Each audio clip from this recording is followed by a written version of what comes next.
Bonjour à chacun et à chacune. Je suis très content de ne pas avoir décidé de commencer en vous chantant quelque chose. Là, je sens que j'ai eu réellement une inspiration. Parce que je pense que je me serais surtout couvert de ridicule. Marquez, ça peut venir après. Voilà. Donc, puisque nous sommes rassemblés, c'est autour devant la parole de Dieu. Et cet après-midi, c'est vraiment c'est un petit peu quelque chose, je ferai un petit peu différemment d'autres fois. J'aimerais faire un petit peu une espèce de commentaire. Mais quand même, avant, je vais demander à mon épouse de se lever, parce que peut-être vous la connaissez pas. D'habitude, je viens tout seul. Mais là, je sentais que j'avais besoin d'être couvert.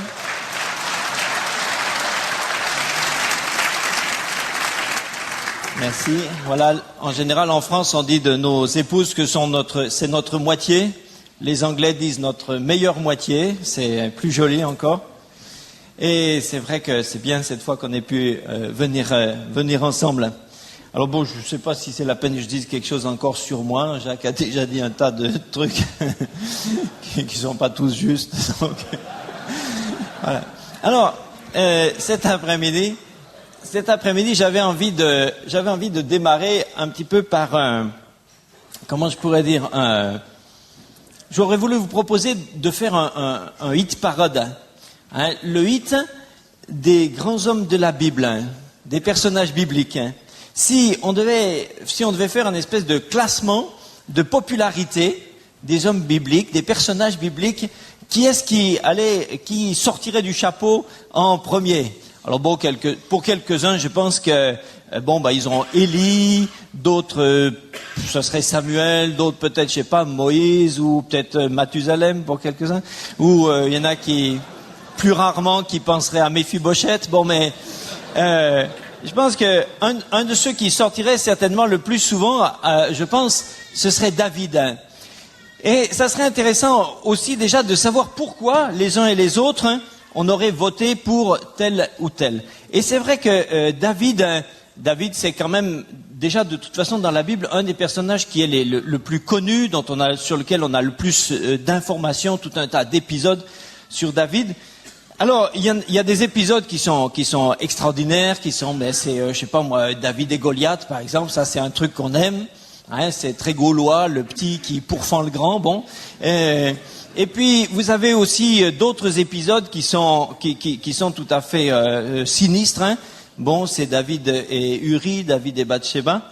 Et suivant comment on fait une sélection de toutes ces informations, on aboutit à quelque chose de très brillant ou de très noir. Ça m'a fait penser, on parlait à propos de JFK, de Kennedy, on parlait de la légende dorée et la légende noire. Ça dépend les informations qu'on prend sur lui.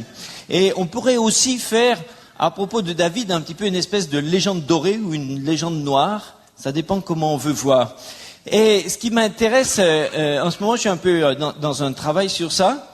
C'est au-delà du personnage un peu mythique quand même, au-delà des victoires, au-delà de l'envergure de son ministère, c'est le bonhomme qui est à l'intérieur. Hein, c'est Monsieur David qui m'intéresse. C'est son cœur, ses motivations, ses intentions. Et pourquoi? Parce que dans chaque ministère, il y a la fonction du ministère qui est exercée, mais cette fonction, elle est exercée par quelqu'un qui est à l'intérieur.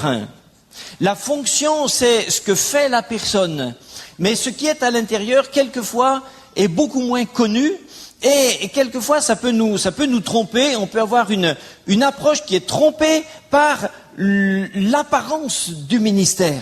Et chez David, on a souvent retenu ce qu'on lui voit faire, mais dans la Bible, il y a quand même beaucoup de choses qui nous permettent aussi de le connaître lui en tant que personne. Et c'est un petit peu un souhait pour moi, c'est que pendant ces quelques jours où nous sommes là, nous puissions ne pas forcément échanger à propos de nos ministères, à propos de nos fonctions dans le corps de Christ, mais à propos de ce que nous sommes, de personnes à personne. C'est-à-dire cultiver davantage quelque chose qui va dans le sens de la communion, dans le sens de, pas seulement, je dirais, la collaboration, mais la communion. Voyez? Et donc je m'intéresserai plus à la vie relationnelle de David, comment David règle ses relations, comment il a géré ses relations, en particulier avec ses collaborateurs. Parce que on est ici dans ce sens-là aussi, hein, dans un but de savoir comment vivre ensemble et pas simplement nous côtoyer, pas simplement être les uns à côté des autres. Sam disait tout à l'heure que du temps est laissé justement pour qu'on puisse se parler, pour qu'on puisse se connaître, hein, et rentrer un petit peu en vibration les uns avec les autres. Alors, pour bien connaître David, je voulais parler aujourd'hui et demain un peu de ses collaborateurs, mais alors je vais faire une introduction qui sera déjà pas tout à fait dans ce cadre-là. Je voudrais simplement faire un petit raccourci sur David et Michal.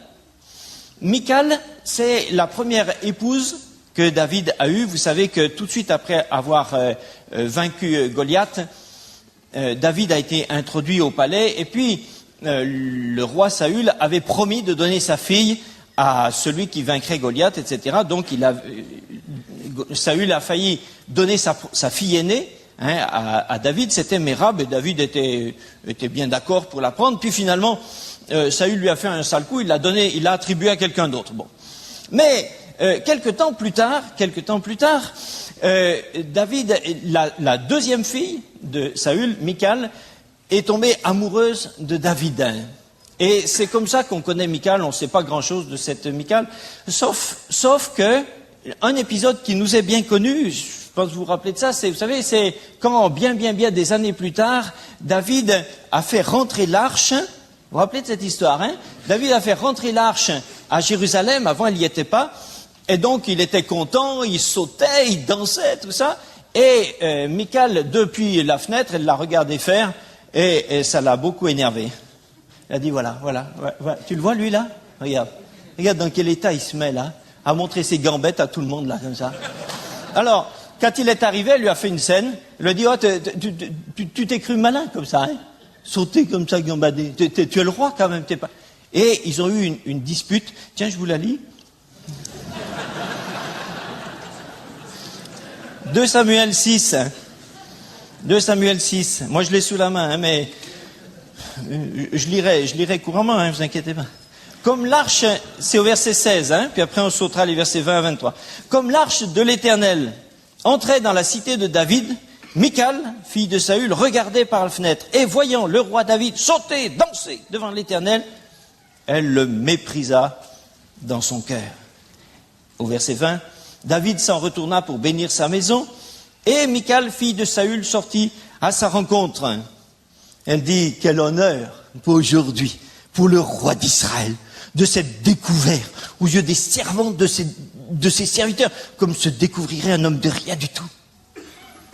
David répondit à Michal, c'est devant l'Éternel qui m'a choisi, de préférence à ton père et à toute sa maison, pour m'établir chef sur le peuple de l'Éternel, sur Israël. C'est devant l'Éternel que j'ai dansé, et je veux paraître plus vil que cela encore, et m'abaisser à mes propres yeux, et néanmoins, je serai en honneur auprès des servantes dont tu parles.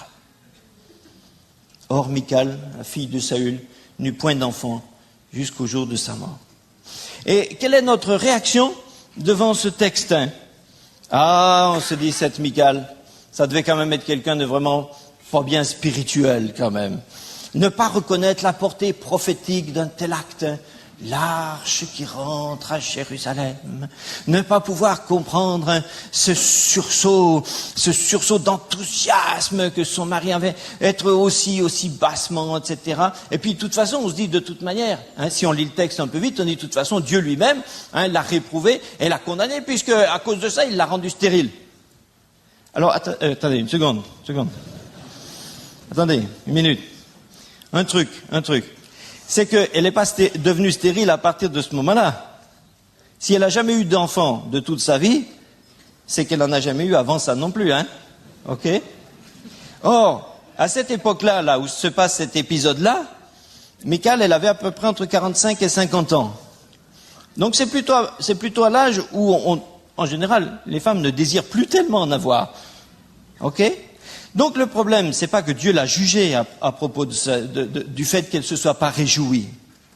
Ça veut dire que le problème, il remonte bien longtemps avant ça. Et que notre réaction est peut-être une réaction un petit peu rapide. Quand vous relirez les textes, parce que là je voudrais c'est juste pour faire un petit historique, quand vous relirez, vous verrez que 2 fois il est dit que Michal aimait David. Mais vous ne trouverez pas écrit la réciproque.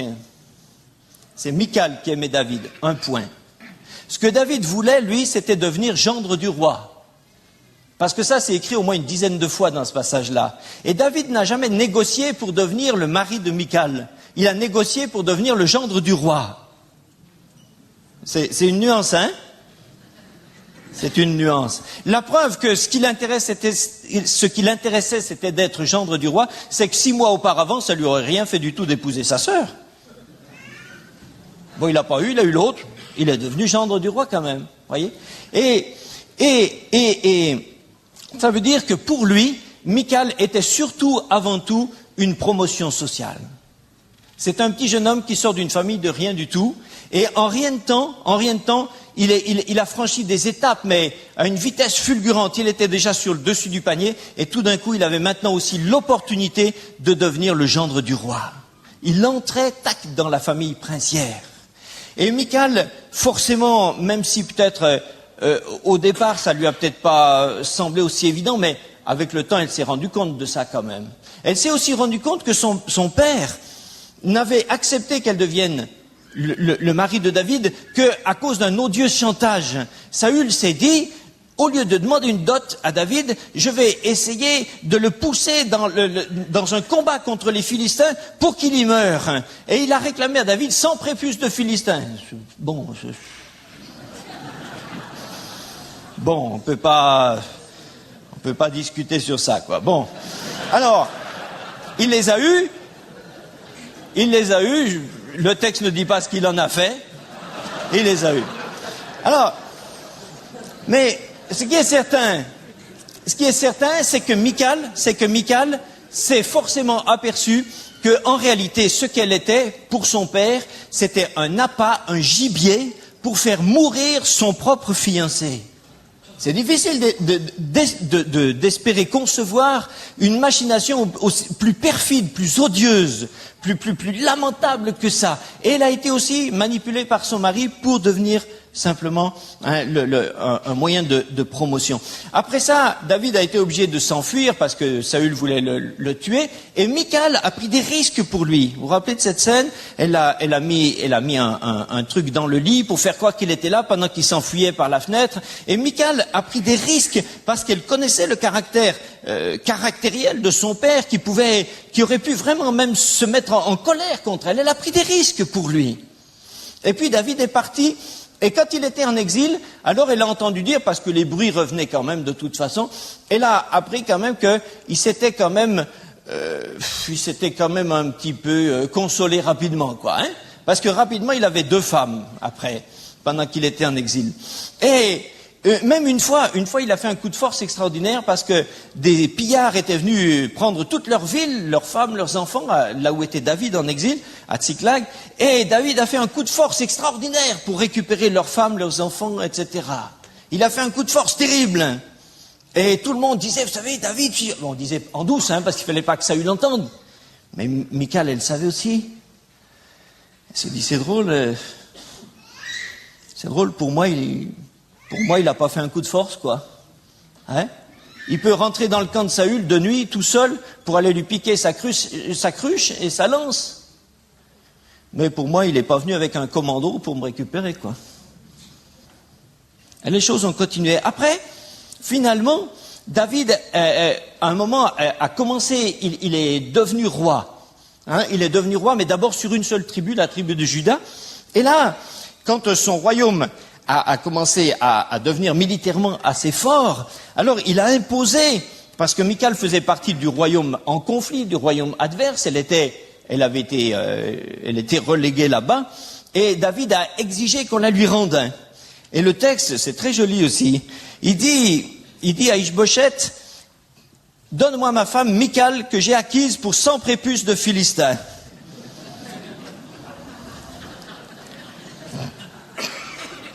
Moi je lis, hein.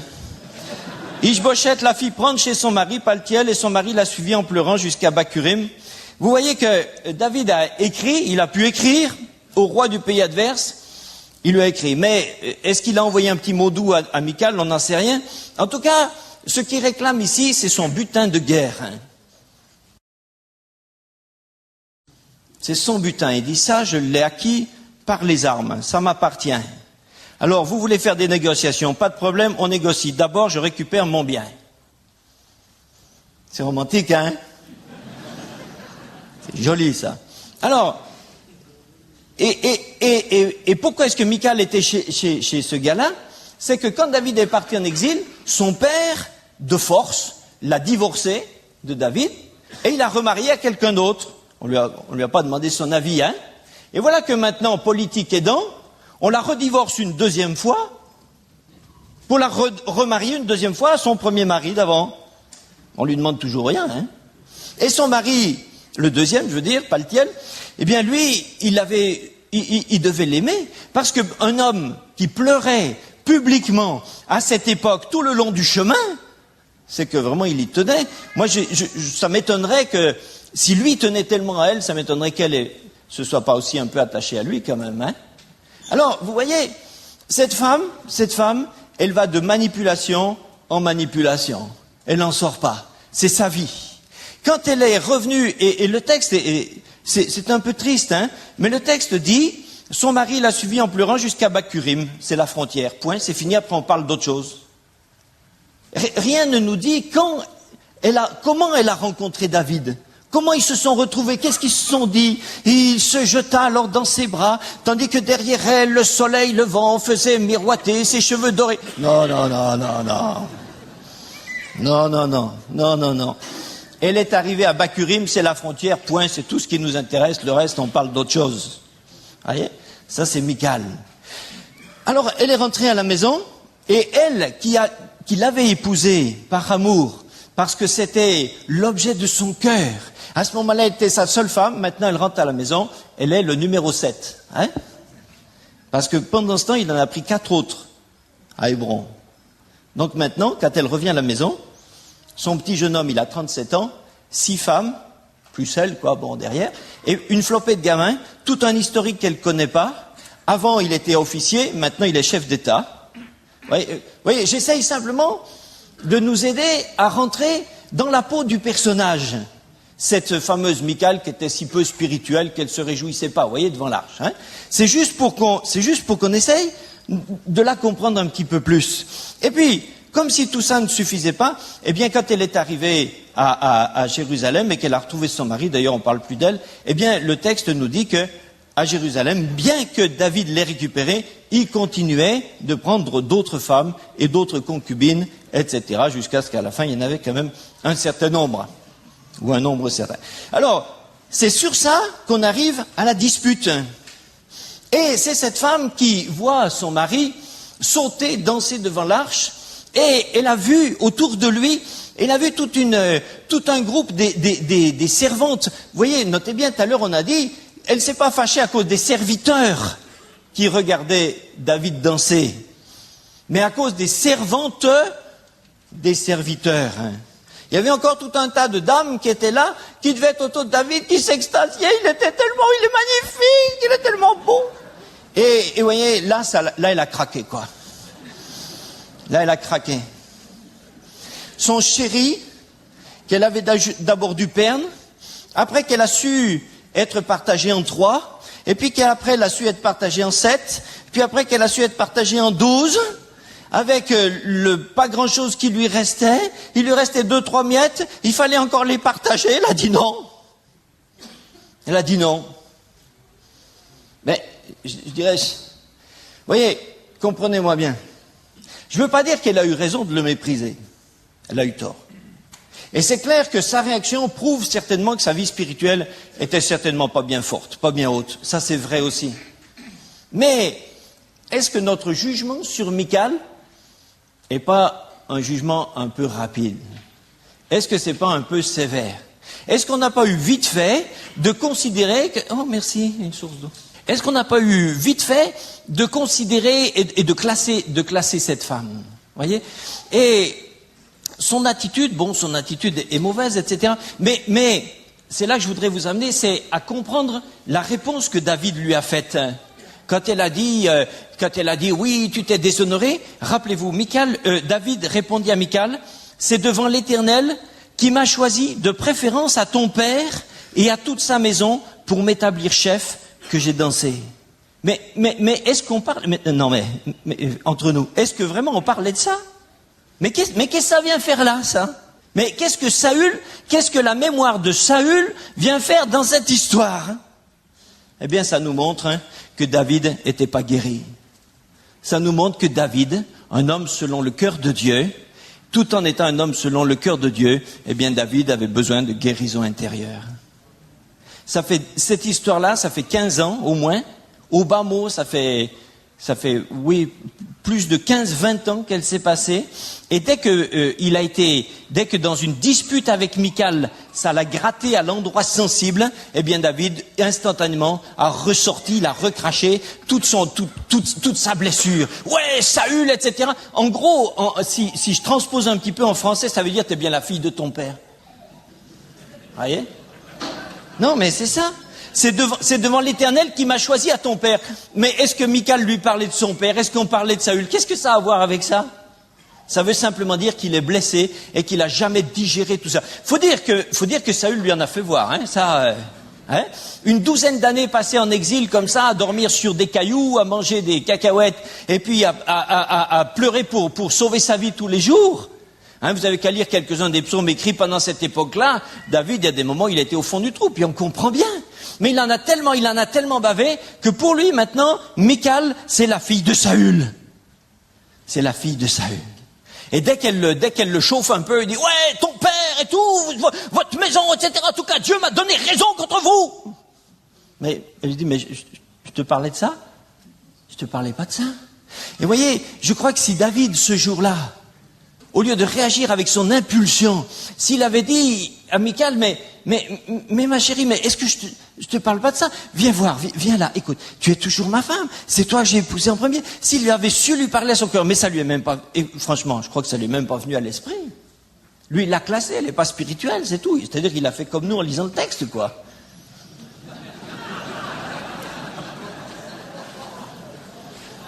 Elle comprend rien. Et c'est ça qui m'intéresse, voyez. C'est juste une intro, c'est juste pour dire que dans le ministère, c'est une chose. Mais dans le ministère, il y a le bonhomme qui exerce le ministère. Voyez. À l'intérieur, il y a la personne, en chair et en os. Quelquefois, il y a plus d'os, des fois, il y a plus de chair. Mais qui est dedans, et qui m'intéresse. Et c'est là que nous devons apprendre à nous rencontrer.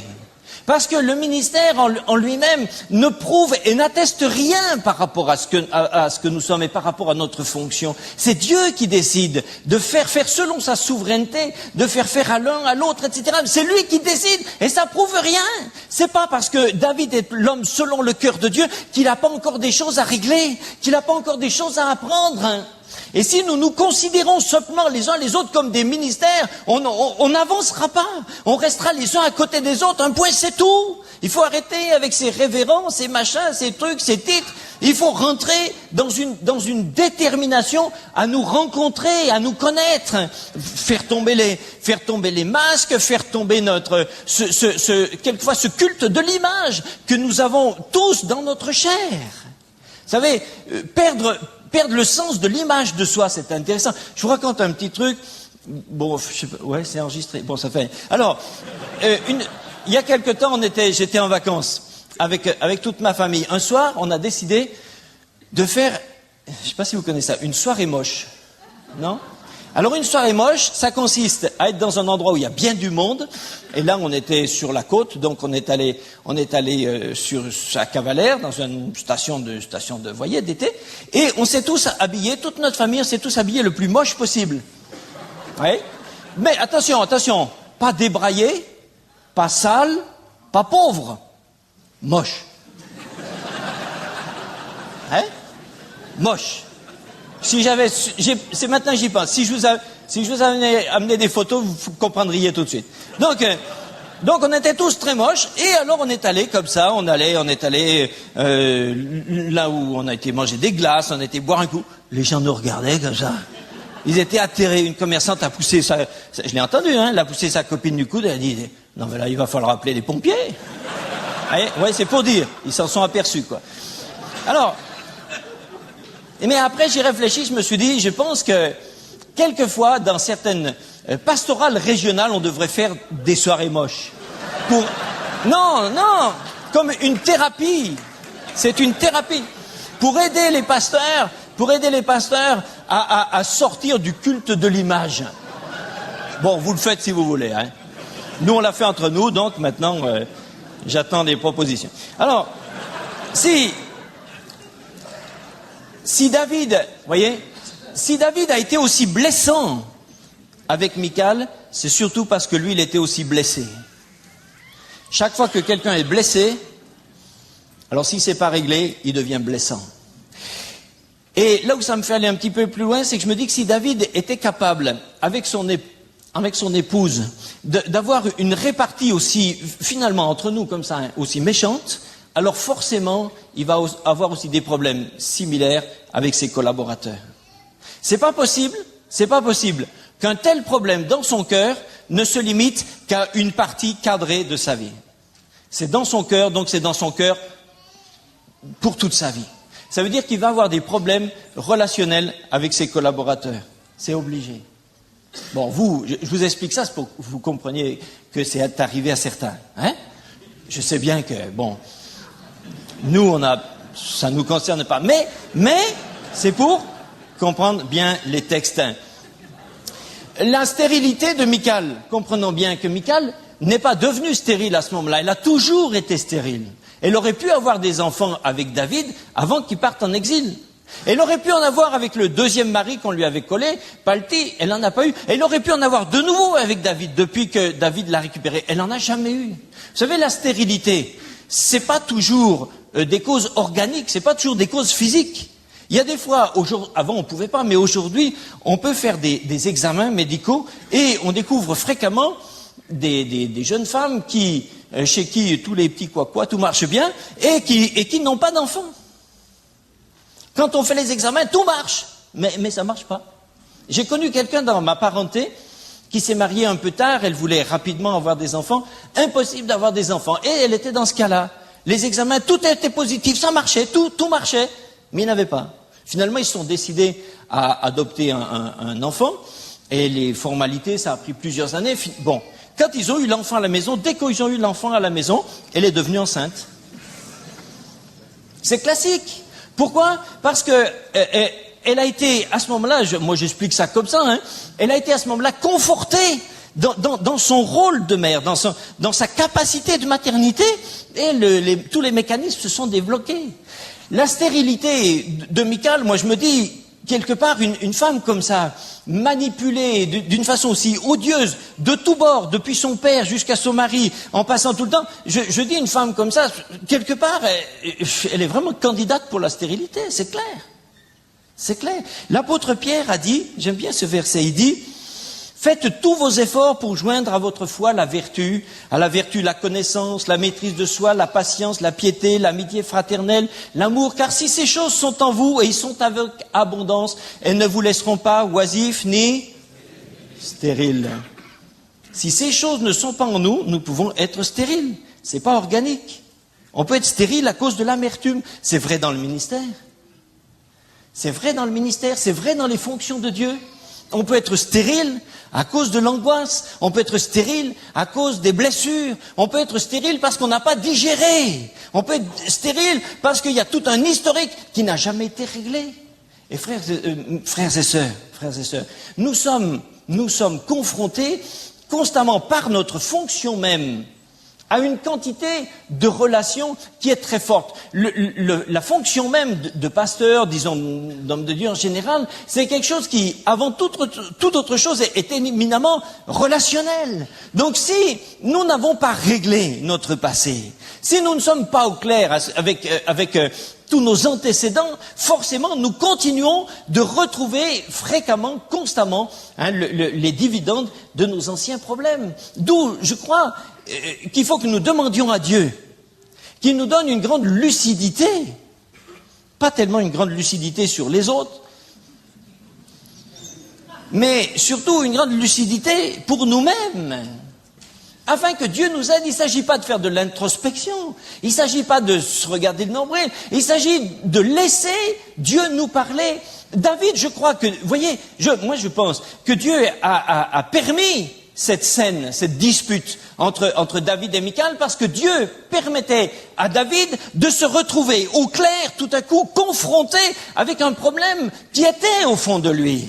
Même s'il ne le regardait pas, même s'il ne le voyait pas, même s'il n'avait pas envie de le voir. Mais là, il s'est retrouvé en face. Or, il l'a élucidé en disant « C'est votre faute, vous, tous les bandes à Saül, là. » Mais Dieu lui mettait sous le nez parce que ce jour-là, il avait une occasion de pouvoir se dire « Pourquoi je réagis comme ça ?»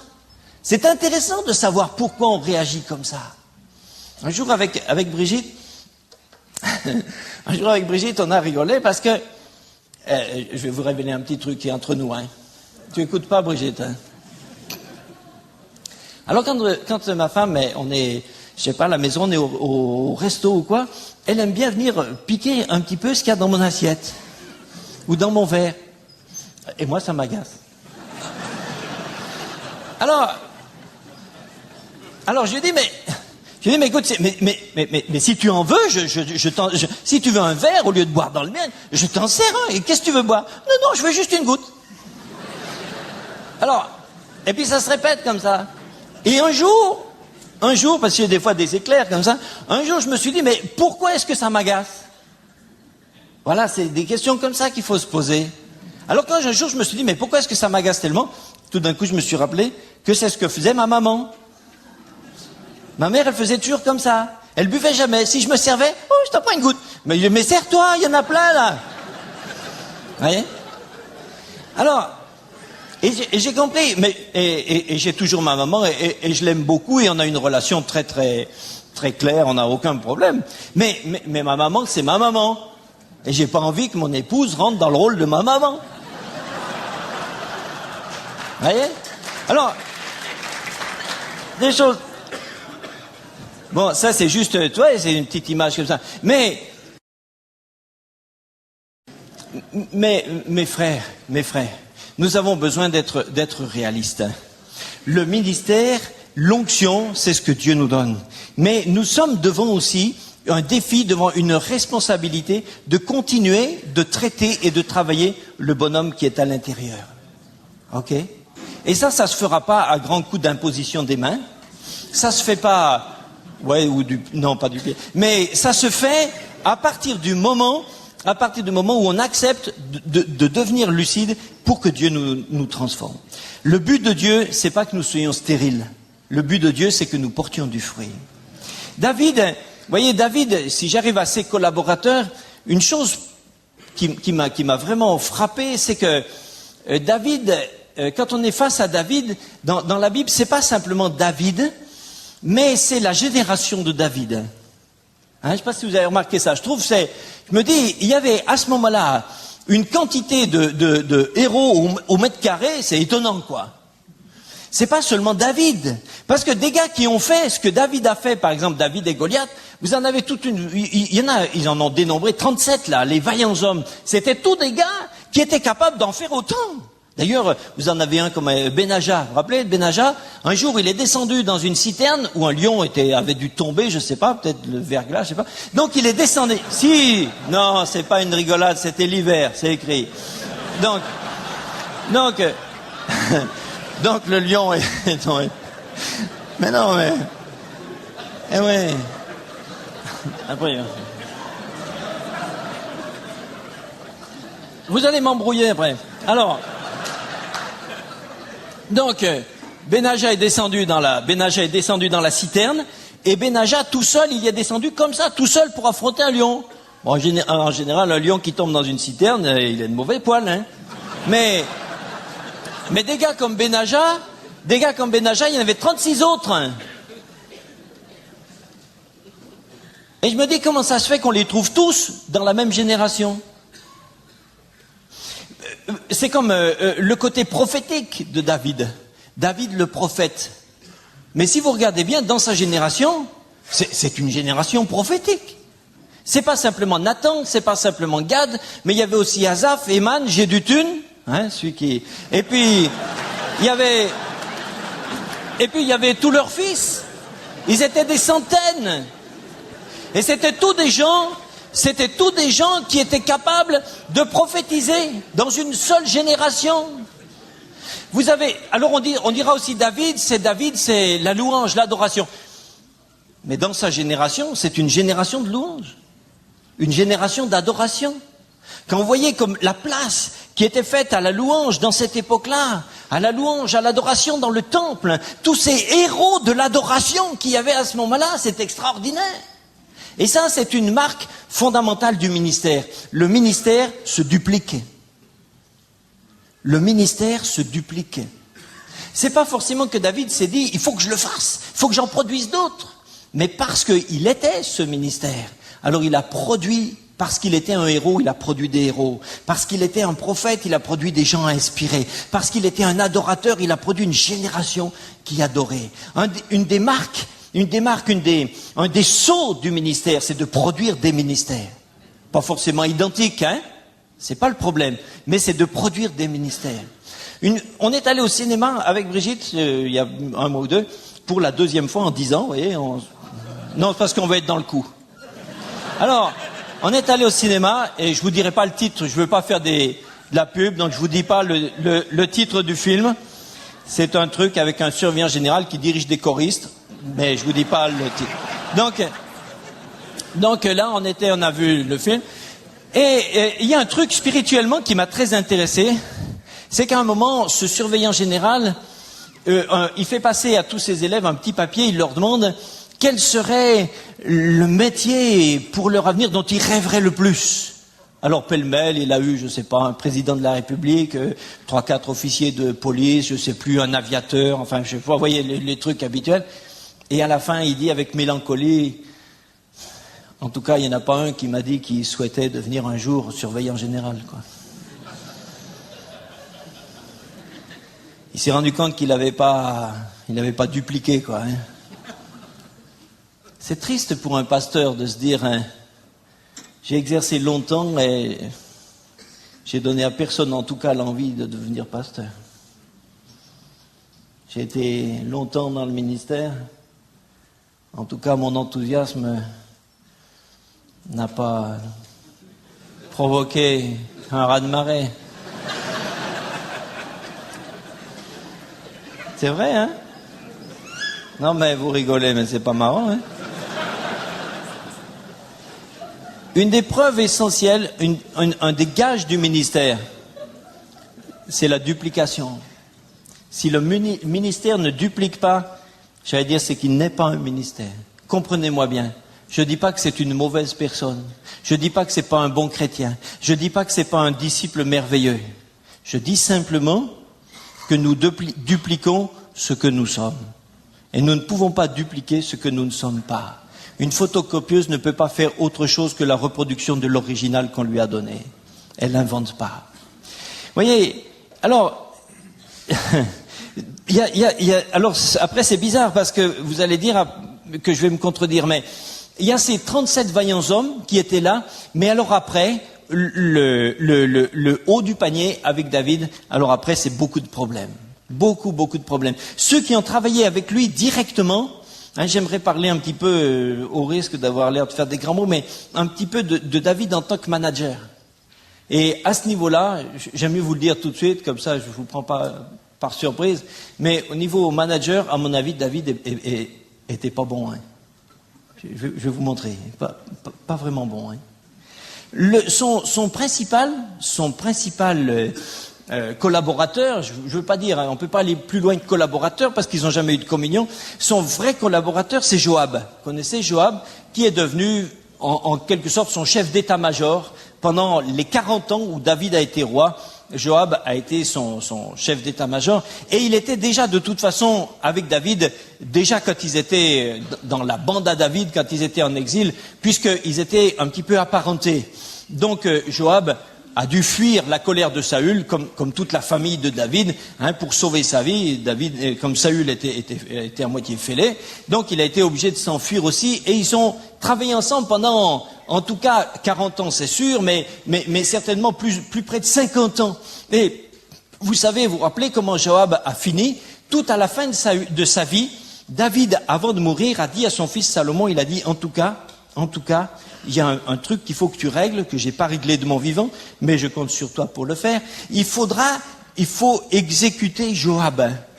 Et David a demandé à Salomon de le faire mourir. L'expression même qu'il emploie, il dit, tu ne laisseras pas ses cheveux blancs descendre en paix dans le séjour des morts. C'est super, hein? C'est son premier collaborateur. C'est celui avec lequel il a travaillé du plus près pendant 40 ans. Et il l'a fait exécuter à la fin. Moi, je sais pas vous, moi, des trucs comme ça me pose des questions.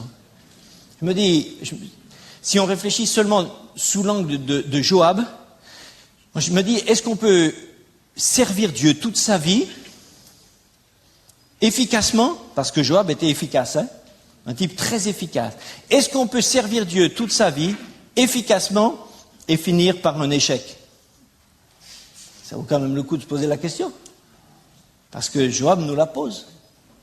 Joab a été un gars très très efficace, compétent, dans sa fonction inégalable, incontournable. Le type qui, à tout moment, c'est le gars qui sait ce qu'il doit faire et il le fait. Un homme courageux, de surcroît, qui s'est mouillé lui-même, c'est pas simplement allez-y les gars on vous couvre, hein. Un gars qui était lui-même dans les situations, qui a lui-même mis sa vie en danger pour sa cause, et le voilà qui termine une fin lamentable, misérable comme ça. Il n'y a pas plus misérable que ça. Il est même pas mort, on lui a même pas fait un procès, il est hop allez dégagé. Je dis mais c'est grave. Moi ça me donne un peu des sueurs froides. Je dis mais où sommes-nous? Où sommes-nous dans la course? L'apôtre Paul s'est posé des questions aussi pour lui-même. Il a dit qu'il réfléchissait à lui-même, il a dit de peur d'avoir couru en vain. Je ne voudrais pas à la fin être dépossédé du prix. Ça montre encore une fois des choses qu'on sait, mais que l'essentiel n'est pas dans la fonction, mais dans ce qui est à l'intérieur de la personne. Parce que Joab a été très efficace. On ne peut rien dire. Au niveau de chef ministre de la Défense, bon, il a été exemplaire, hein, exemplaire. Mais devant Dieu, il a été désavoué. Parce que vous savez pourquoi? Parce que Joab ne servait pas Dieu. Joab servait le portefeuille de ministre de la Défense. C'est ça sa vie. Sa vie, c'était pas ce qui se passait à l'intérieur de lui. Sa vie, c'était sa fonction. Sa fonction, c'était tout. Joab était prêt à tout mettre en cause. Il était prêt à renoncer à tout. Il était pour sa fonction. Et parce que c'est sa fonction qui a pris dans son cœur la place de Dieu, alors à la fin, il a été désavoué. Servir Dieu. Alors, David, pourquoi est-ce que David l'a fait mourir? David l'a fait mourir en lui reprochant 2 meurtres. Il a dit à Salomon, tu feras mourir Joab, parce qu'il a tué 2 personnes, Abner et Amasa. Je fais un peu de l'histoire, hein. De toute façon, vous connaissez, vous l'avez lu quand même, hein? Il y en a qui rigolent pas, ils sont inquiets. Ils disent mince, à partir de là, je vais plus rien comprendre. Alors, Abner, moi je mettrais, pour moi c'est un opportuniste. Ouais, c'est un opportuniste. Abner, d'abord, avait tout misé, il a tout misé sur le fils de Saül. Quand David est devenu roi, hein, sur la seule tribu de Juda d'abord, Tout naturellement, quand on lit ça dans le texte, on s'attend à ce que David devienne instantanément roi sur tout Israël. Ça aurait été logique, Saül meurt, David prend sa place, bon ben il reprend derrière, c'était normal. Mais voilà que ce fameux Abner arrive, et lui, il a misé sur un autre cheval. Il se dit non, moi je pense que le fils de Saül, Ish-Bosheth, est meilleur. Il est mieux que ce David-là. Alors il a foncé avec Ish-Bosheth. Et à cause de Abner, voilà qu'il y avait maintenant, dans le peuple de Dieu, il y avait une division, 2 royaumes, lesquels 2 royaumes juifs, tous les deux, bien sûr, étaient en guerre l'un contre l'autre. Il y a eu des conflits, des batailles, des milliers de morts, etc., grâce à l'intervention de Abner. Et bon, finalement, rapidement, le royaume de David a pris le dessus sur l'autre royaume d'en face, celui d'Ish-Bosheth avec Abner, jusqu'à ce qu'à un moment, Abner a senti que le vent tournait et qu'il avait misé du mauvais côté. Bon, il a dit, bon, mais ça fait rien, on va changer de camp, hein. Alors, il est allé trouver David et il a dit, écoute, si on s'arrange tous les deux, moi je te soumets les 10 tribus qui te manquent. Pas de problème. Moi, si je leur dis, je les convainc, tout ça, je les amène. David était content. Il était content. Ça faisait des années qu'il régnait sur une seule tribu, alors qu'il savait qu'il devait avoir tout Israël. Et voilà que tout d'un coup, le gars le lui amène sur un plateau, c'est comme un fruit mûr qui lui tombait dans la main. David était tellement content. Alors il a dit, ok, on fera une alliance tous les deux, pas de problème. Alors si vous lisez bien, vous verrez que dans ces cas-là, David ne consulte jamais Dieu. Hein.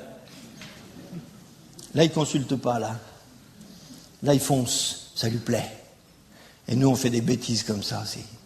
Quand quelque chose nous plaît, quand ça nous arrange, quand ça va dans le sens du ministère, quand on croit que ça va faire grandir l'Église, ou que ça va nous donner de la prestance, ou du crédit.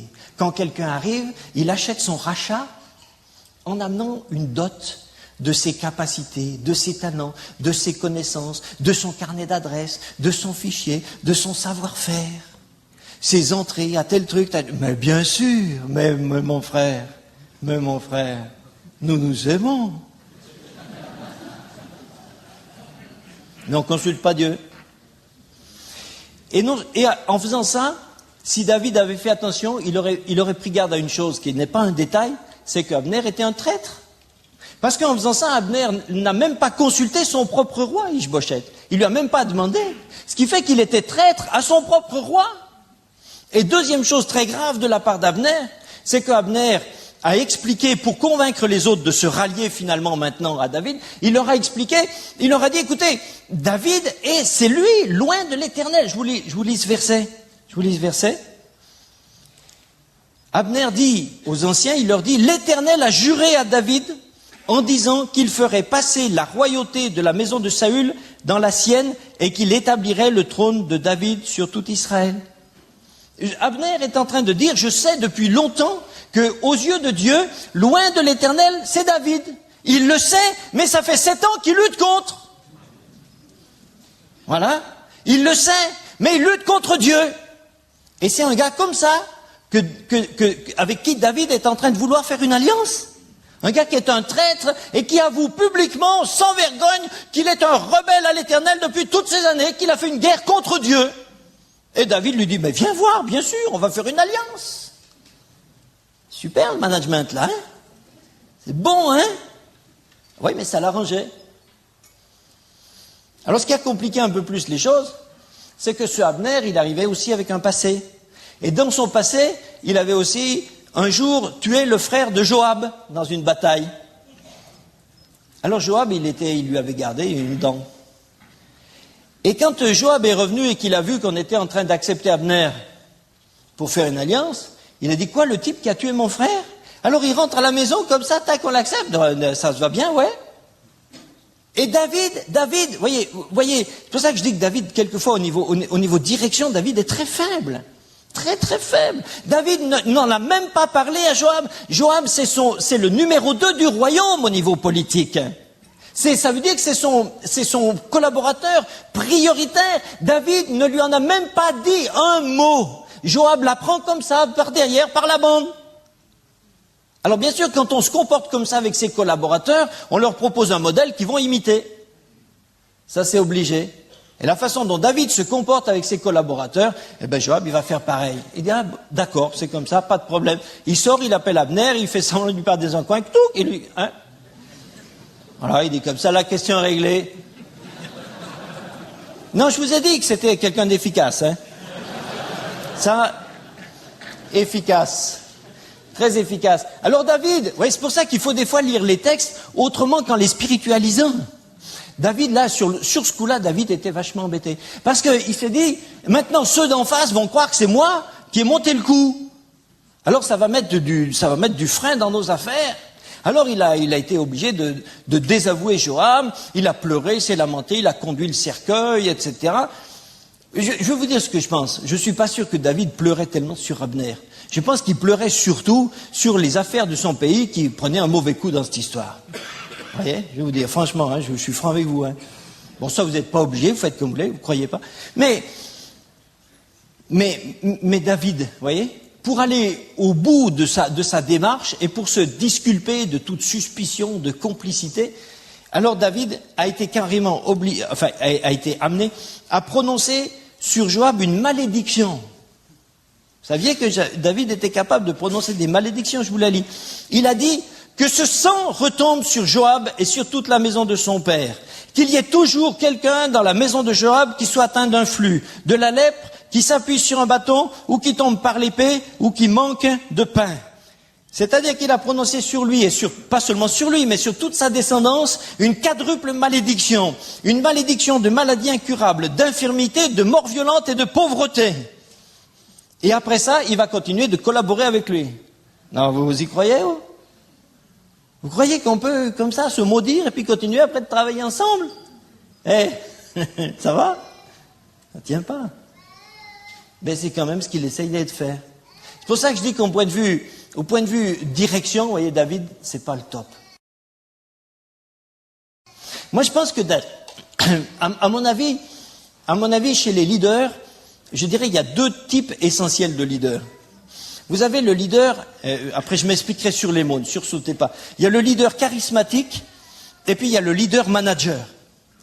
J'emploie ici le mot charismatique, non pas au sens qui croit à la Pentecôte, au don du Saint-Esprit, etc. C'est pas ce que je veux dire. Je l'emploie exprès dans le sens où dans le monde on parle aujourd'hui de leader dans politique. Hein, des fois on parle de quelqu'un qui est on dit ah quel charisme il a cet homme. C'est-à-dire quelqu'un qui est attractif, hein, quelqu'un qui a un sens de la relation un peu captivant.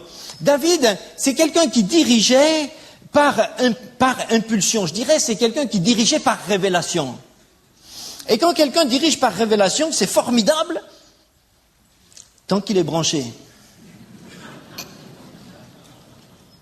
Tant qu'il est branché, c'est formidable. Mais quand quelqu'un comme ça n'est plus branché, alors il dirige par impulsion. Il dirige avec son émotivité. Il prend des décisions, et c'est des décisions immédiates, sans concertation, sans réflexion, sans programme, c'est de l'impulsivité toute brute. Ça, c'est David. Alors quand David consulte Dieu, il est capable d'avoir des choses qui sont extraordinaires. Il est capable d'avoir des directions là où les autres n'auraient vu que du brouillard, parce que Dieu lui parle. Mais quand David n'est plus un homme qui réagit comme ça, et quand il est seulement laissé à lui-même, alors il devient quelqu'un d'extrêmement dangereux. Et là, on voit tout à fait ses limites. L'autre extrême, c'est ce que j'appelle le leader manager. C'est-à-dire celui qui dirige par l'étude, par l'analyse, par la réflexion, par le programme, par des plans. Alors, dans un sens, c'est quelque chose qui souvent a de meilleurs résultats parce qu'on prévoit, parce qu'on va plus loin, parce qu'on tient compte. Mais d'un autre côté, sans la direction de Dieu, ça aussi, on tombe aussi dans des failles, dans des programmes, etc. L'idéal, ça serait quelqu'un qui serait à la fois capable de recevoir la révélation, mais aussi quelqu'un qui est capable de tenir compte de son entourage, de tenir compte des gens. Par exemple, un point que je crois très important, c'est que David a montré ici qu'il ne tenait aucun compte des sentiments de ses collaborateurs. Voyez, David savait très bien que Abner était le meurtrier du frère de Joab. Or, quand David dit à Abner qu'il va le prendre dans son équipe directement, Ça suppose qu'après ça, il faudra que Abner et Joab travaillent ensemble. Il faudra que les deux travaillent ensemble, dont l'un a tué le frère de l'autre. C'est possible, ça? Alors, bien sûr, on va dire, ouais, mais bon, c'est pour la cause de l'Éternel. Non, attendez. Non, on va être réaliste un petit peu. Imagine que tu saches que tu connais quelqu'un qui a tué ton frère de sang. Il l'a tué, on n'en a jamais parlé, on n'a jamais réglé la question, on n'en a même pas discuté, il n'y a pas eu de repentance, il n'y a rien eu. Tout d'un coup, il arrive, on te le colle dans ton équipe et c'est ton collaborateur. Tu acceptes? Ah, c'est pas possible quand même, non? Mais vous voyez, ça c'est des trucs, David n'y a pas pensé. Il n'y a pas pensé. Tout d'un coup, on lui offre une dizaine de tribus comme ça sur un plateau, il dit c'est super, mais il n'y a pas pensé. Vous voyez, quand on parle de communion, la communion, ça va plus loin que la collaboration. On ne peut pas faire de la communion, on ne peut pas vraiment travailler ensemble si on n'est pas décidé à tenir compte des sentiments de ceux qui travaillent avec nous.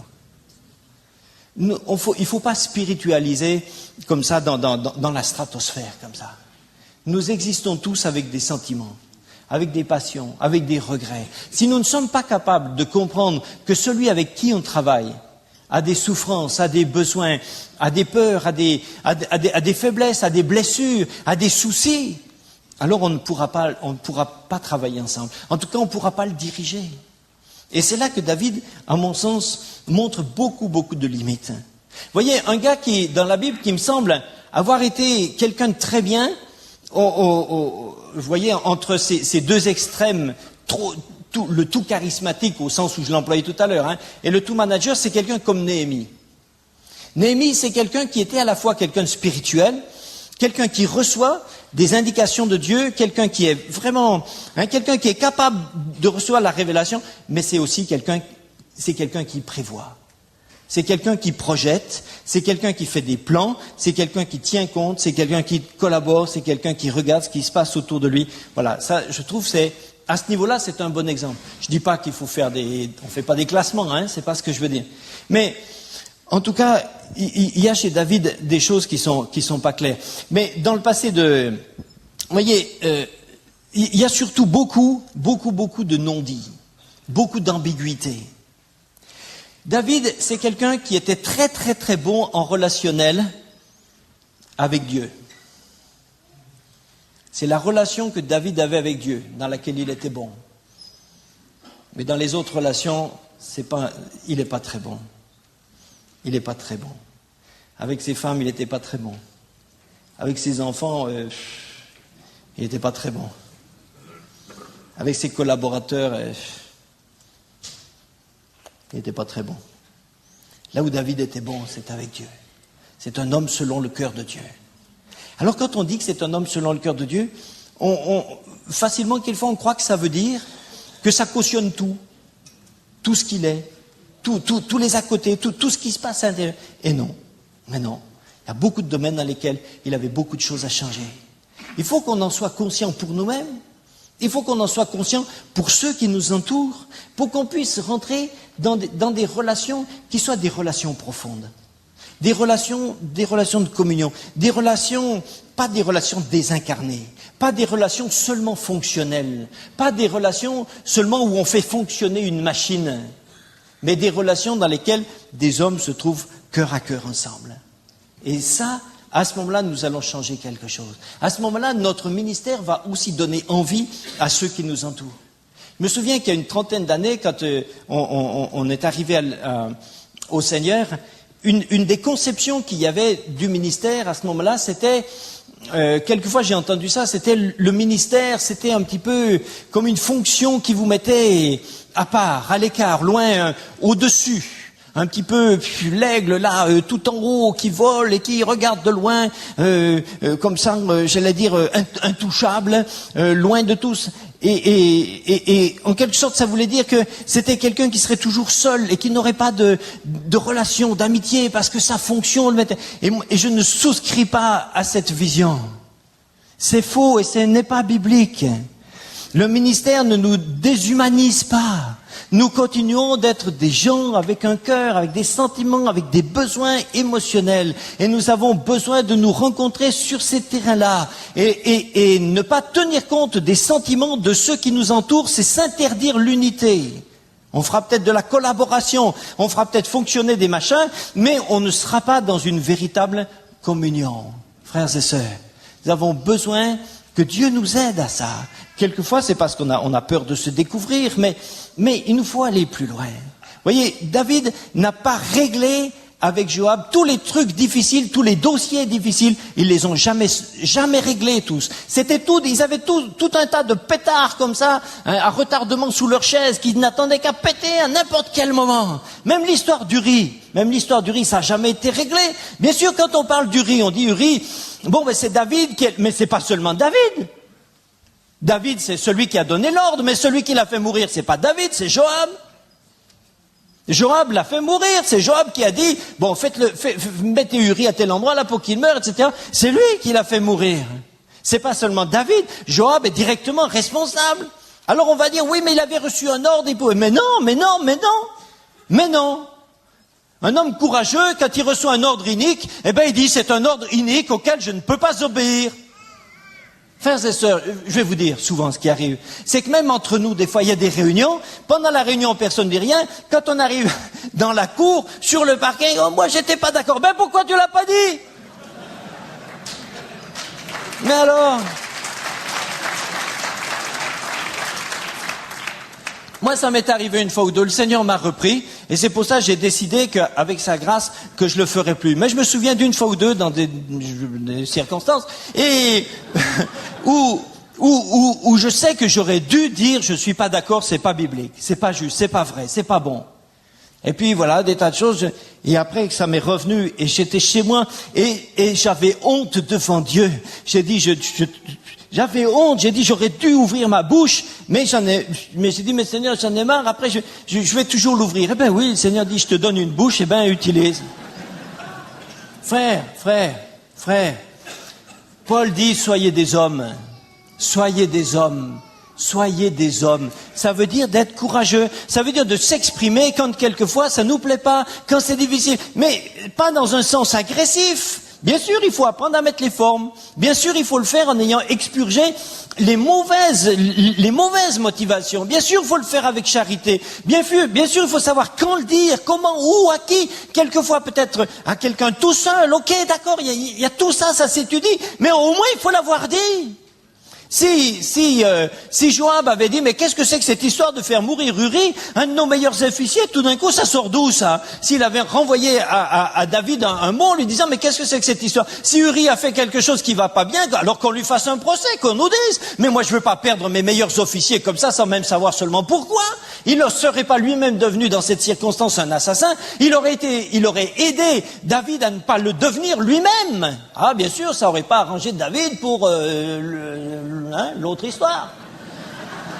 Bien sûr. Mais il aurait pu l'aider ce jour-là. Et il aurait pu sauver Uri qui est mort. Lui, pour le coup, il n'a pas su pourquoi. Et pas simplement lui. Mais parce que pour que la mort d'Uri ait un air quelque peu, j'allais dire, authentique, il fallait pas qu'il meure tout seul. Il fallait qu'il meure au milieu d'un petit groupe. Alors les autres, ils sont morts. Alors eux, ils ont rien compris au film. Ils sont morts tout d'un coup dans une attaque manquée, un truc karaté, quoi. Ben qu'est-ce que vous voulez, des bévues, Voilà, une boulette. Alors sûrement que David après a fait envoyer une médaille militaire à leur veuve. Ça sûrement. Ah bah oui. Elles ont dû dire, oh, au moins on a un roi qui pense à nous.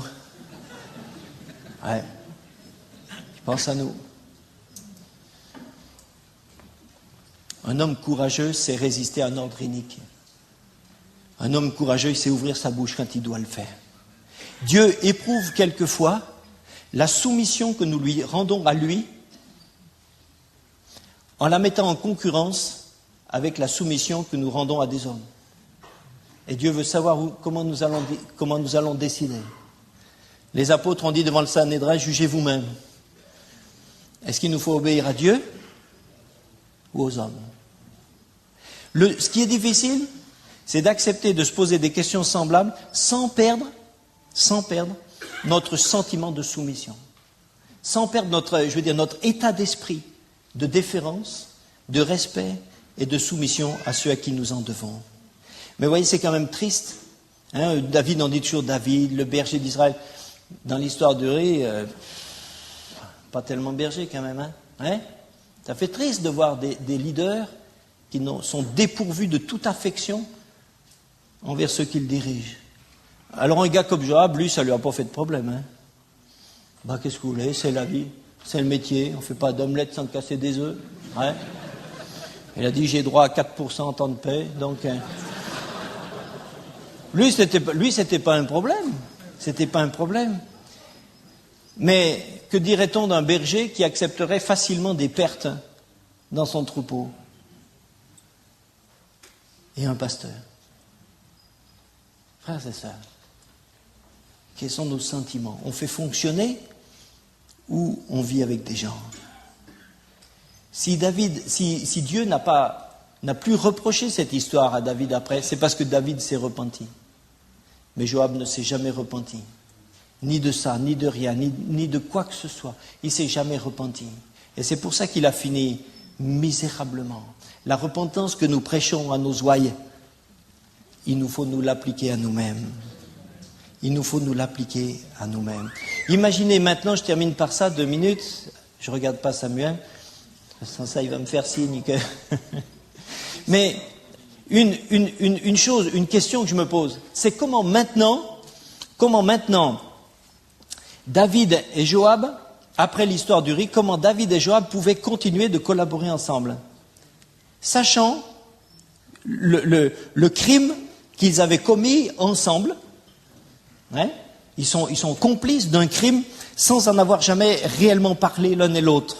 Ils n'ont jamais remis ça après en lumière. Comment est-ce qu'après, dans la collaboration, comment est-ce qu'ils pouvaient collaborer? Vous imaginez Joab, après, par rapport à David, comment est-ce qu'il percevait David, hein, quand tous les autres devaient dire « Oh, David, David hein. », lui, au-dedans, il dit « Ouais, moi, je connais d'autres choses. Moi, je connais le reste. » Comment est-ce que... vous voyez, c'est une relation qui, après, était forcément très, très compliquée. Comment est-ce qu'il pouvait garder ne serait-ce que du respect pour David? Il ne pouvait pas garder du respect pour son chef. Son chef, c'est un assassin, un dissimulateur, il est noir. Alors après, quand il revenait à Jérusalem, il voyait peut-être David dans le temple, diriger le chœur, la louange et tout. L'autre, il dit, il n'a même plus envie d'aller à l'église. Au temple, je veux dire. C'est parce que je pensais à autre chose. Mais au temple, il n'a même plus envie d'y aller. Bien sûr, quand David lui a dit, fais mourir Uri, ben sur le coup, Joab, il ne savait pas pourquoi. Il dit, tiens, qu'est-ce qui arrive? Je croyais que c'était un bon gars. Bon, il l'a fait mourir. Après, il apprend que très très vite après, ça va pas traîner, tout de suite après, il apprend le mariage de David avec l'ex d'Uri. Ah, il dit, bon, là ça va, j'ai compris. Ça va, là j'ai compris. compris le truc, quoi. Il l'a fait mourir pour lui piquer sa femme, quoi. Et comme après 5 mois de mariage, elle accouche d'un beau bébé prématuré, mais qui avait déjà bien grandi, ouais. Bon, alors lui, il calcule parce qu'il n'était pas sot, il savait compter jusqu'à 9, donc il s'est rendu compte, il savait très bien que 9 mois avant, quand le petit a été conçu, eh ben Uri, il était sur le front. Voilà, donc eh ben, il dit maintenant, c'est voilà, c'est tout simple. De toute façon, à Jérusalem, c'était un secret de polichinelle, hein, parce que tout le monde sait compter. Hein. Puis vous savez, les secrets, c'est un truc, quelqu'un dit, un secret, c'est quelque chose qu'on ne répète qu'à une seule personne à la fois. Comment ils auraient pu garder une relation saine? Comment ils auraient pu garder une relation saine qui était basée sur des dissimulations tacitement entretenues comme ça? C'est impossible. Tant qu'ils mettent pas ces choses à la lumière, c'est pas possible. Joab, forcément, après l'histoire d'Uri, Joab, forcément, était maintenant extrêmement méfiant vis-à-vis de David. Mais on le sera moins. Il dit, rendez compte, non mais attendez, moi à sa place, j'aurais flippé, hein. Parce qu'il se dit, voilà que Uri était devenu gênant, on a fait disparaître Uri. Ben Joab, il se dit, le jour où moi je deviens gênant, tout d'un coup, au retour de mission, je vais avoir un accident de camion, hein. Alors il a fait doubler ça, moi je suis sûr, il a fait doubler ses gardes du corps, et puis maintenant il fait vachement attention, parce qu'il ne peut plus avoir confiance. Si nous ne réglons pas nos différends, si nous n'amenons pas à la lumière les choses qui nous ont été difficiles, dans lesquelles on s'est blessé, dans lesquelles on s'est compromis, dans lesquelles on s'est trompé, dans lesquelles on s'est vautré, dans lesquelles on s'est fait du mal, toutes les choses qu'on sait, mais si on les règle pas, si on continue dans le non-dit, si on continue dans l'ambiguïté, si on continue comme ça dans le sombre, alors on peut pas avoir confiance les uns avec les autres. On peut pas, chacun ne peut pas avoir. Et puis on n'a même pas confiance en soi devant l'autre. Comment David pouvait maintenant lui-même aussi devant Joab se tenir guilleret, c'est pas possible. Il sait bien que l'autre sait. Alors chacun à la fois méprise l'autre et se dévalorise lui-même. Mais on peut pas, c'est une catastrophe. Au niveau relationnel, ça ne peut que se finir très très mal. Ça peut pas avancer. Une des preuves, vous avez un truc qui montre que Joab était maintenant très méfiant, c'est que vous savez, cette ville qu'il assiégeait, là où il a fait mourir Uri, ça s'appelait Rabat. Et quand Joab s'est rendu compte que la ville, sa résistance tombait, que le lendemain, ils allaient complètement finir de la conquérir, alors il n'a pas voulu le faire. Il a envoyé un message à David, il lui a dit, viens vite, afin que ce soit toi qu'il est conquise, de peur qu'on ne m'attribue à moi la gloire. Il faut mieux que ça soit à toi. Parce qu'il s'est dit, si après, c'est moi qui prends la ville, on va dire, ouais, Joab, David va prendre ombrage, moi après je vais encore avoir des histoires. Et puis il se rappelait comment ça s'était passé du temps de l'enfance de David avec Saül. Il se dit, on va faire un remake de l'histoire de Saül, et c'est moi qui serai dans le rôle de l'homme à abattre. Alors il a dit, non, moi je fais pas ça. Viens toi, puis prends la ville. Comme ça, après on te donnera la louange, c'est bon pour toi ça. Mais vous voyez dans quelles astuces fonctionnent deux personnes qui sont les numéros 1 et les numéros 2 d'un royaume qui doivent diriger le peuple de Dieu. Vous voyez comment, à l'intérieur de leur tête, ils en sont réduits à fonctionner pour essayer de s'en sortir l'un avec l'autre. Je dis, c'est quand même un petit peu grave. C'est quand même dommage. Il nous faut des relations profondes. Nous devons vivre dans des relations profondes, des relations humaines, des relations vraies, pas solitaires, des vraies relations solides, des relations où on va se comprendre, où on va pas se mépriser, où on va pas se cacher non plus. Il faut que Dieu nous aide. Hein? Excusez-moi, je crois que j'ai dépassé le temps, mais peut-être simplement si on peut encore